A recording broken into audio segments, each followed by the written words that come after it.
I'm Kelly Lewis. My diagnosis is ductal carcinoma in situ, stage 0 non-invasive breast cancer.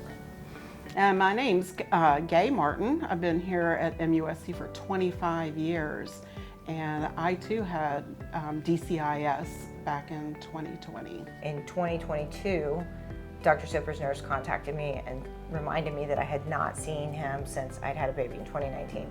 So I made my regular appointment for my annual screening just with my OBGYN, and when I came to that appointment, after I had my screening, my doctor, reminded me that I had turned 40 and that was a time to get a mammogram. And truthfully, even though, I do regular screenings and am sort of knowledgeable about these things, I did not realize that 40 was sort of the age for a mammogram or expect that to happen. It was sort of a joke, like you're 40, congratulations, you can go get a mammogram now. But I didn't really think anything of it, and went and had my first mammogram, and everyone was lovely and very kind, and explained to me that a lot of times when you have your first mammogram, you will get called in to have a second one just because there's nothing to compare it to.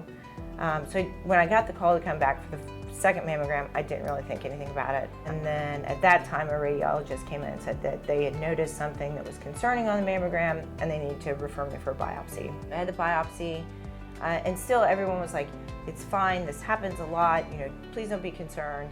And so I really wasn't, because I have no family history of breast cancer. Like I nursed or exclusively breastfed 2 children for more than a year each time, which supposedly reduces your risk of cancer. So I really did, breast cancer was not on my radar. So when Dr. Soper called me back with my initial diagnosis, I was completely shocked, and like my whole world kind of was upside down. And so after that happened, I met with, MUSC puts together a whole team of people who take care of you. So I had a surgical oncologist and a radiation oncologist and a medical oncologist, my nurse navigator, Denise, who kind of helps manage all these parts. So I met with them and they explained the procedure, and that they would put this thing called a Magseed in, like a magnetic marker, so that they could do what they call breast conserving surgery. So the Magseed is just a little device that we place into the breast tissue next to the area that needs to come out. Usually there's a clip that's left in the tissue after we do the biopsy, so we know exactly where we took the tissue from. So that was when I met Gay, when I went to have my Magseed placed. And it's a very involved process. Yeah. And it was just like like 2 doctors and Gay and machines, and the machine, like one machine was down, and so they kind of had to make do with what they had. But like, thankfully Gay was there, and I don't know if she could just like read my face that day, that I was so, I wasn't like in tears, but I'm sure I looked stressed out. Oh yeah. But everyone had said I was going to be fine, but like Gay said to me, like, I've had this and I'm here, and I'm like, mine wasn't, my mammogram it looked not even, as good as your mammogram looked. It was more concerning, but I had DCIS, and I can tell you, like, this is the best place, you're gonna be fine. And that, for the first time, like, I really did feel like, talking to Gay, like, I was gonna be fine. Like, it really did provide me with like an extreme level of comfort, and like, I just can't thank you enough for that, because until that time, like,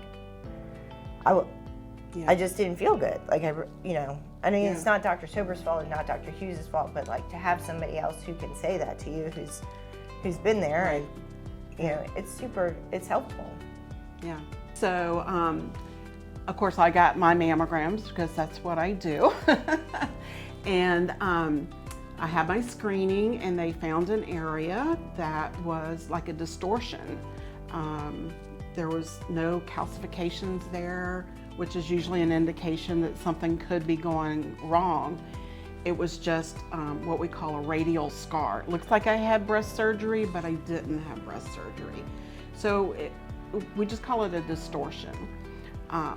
Did the biopsy, it came back as a radial scar.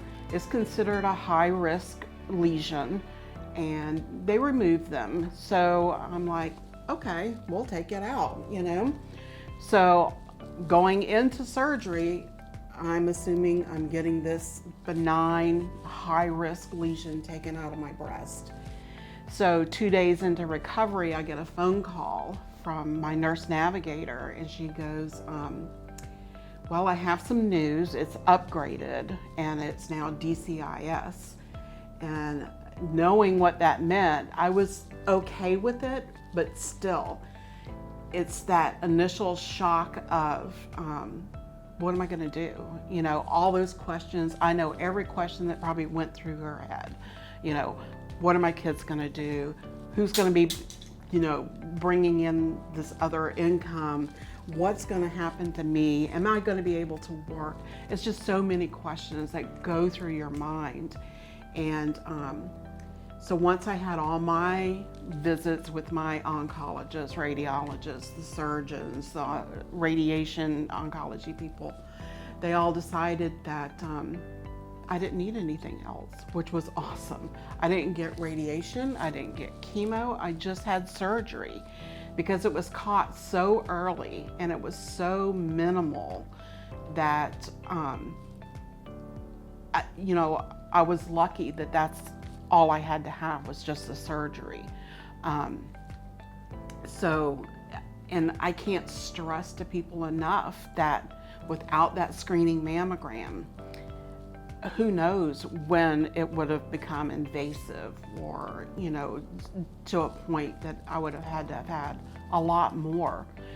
And I think once you're on that side, when you see somebody who you can tell just by their mannerisms that they're really struggling with what's going on, I can honestly look at them and go, hey, I know what you're going through. I know the questions that are running through your mind. I know the worries that you have. I've been there. I've been there, you know? And I think it helps because they realize, hey, I'm not the only one. And this person really understands. And when she says, I get it, I really do, you know? Yeah. You know, and I think it makes a better connection with your patient when you can do that for them. And I will say this, like, this is a really good thing too that happened at MUSC. You know, they do consider, you know, just like your mental health as part of it. So they said, you know, like, it might be a little bit more like physical discomfort, but maybe down the road, you know, you're not thinking to yourself like, what if I just had those, you know, like 10 extra treatments? Like, you know, is it there? You know, and so she said, like, if it's something where you're gonna worry about it, you're gonna wake up at night and think about it 3 years from now, then maybe just go ahead and do the extra treatment. I think that's the most important thing is, like, even if you have no family history, even if you've done things like, you know, exclusively breastfeed a child that's supposed to reduce your risk of cancer, like, you know, these screenings really do catch things before they become serious, before you have to have such, you know, like, extensive treatment. And if you can do that, like I will now be, like, I've said that so many times to people, like, I am now going to be your friend who is every year who's like, have you had your mammogram? Which I know is really, you know, for some people it's like, oh my gosh, but truly now I will be, and it's just, and it's because of, you know, my experience. And then, you know, like I said, she had it, and it, before I had been diagnosed with it, I had never heard of DCIS. I didn't even know it was something I could have. And if they hadn't got it, I could be, you know, 5 years down the line and find a lump and then have to go through what we all know is as breast cancer, or the experience most people associate with breast cancer. So I just feel really super fortunate. I'm fortunate to be at MUSC, and fortunate that MUSC has people like Gay to take care of us, and I just really do. It's you know, it's really important. I mean, just because you feel good and you're exercising and you don't, like you said, you don't have a family history, you've done all the things, you've eaten organically, you've done all the things that you feel that you've done to prevent yourself. Breast cancer is sneaky. I mean, you don't know you have it because you don't feel bad, you know? And if you can catch it at the stage that ours was caught at, you don't go through the weight loss and the, you know, the unexplained weight loss and the lump. Oh my gosh, I found a lump, you know, and that huge scare. But if you can catch it at our level, it's so curable, you know. Will it come back? There's a possibility, but there's always a possibility with a cancer coming back of any kind. So, but if you can take care of it, you know, you'll be around a good 30, 40, 50 years, you know?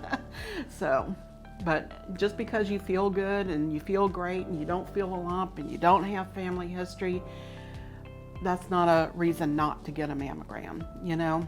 It's uncomfortable. I totally agree. I don't like them myself, but they're so important. It's the beginnings, and if you can catch it at a 0, that's your optimal breast cancer diagnosis, you know?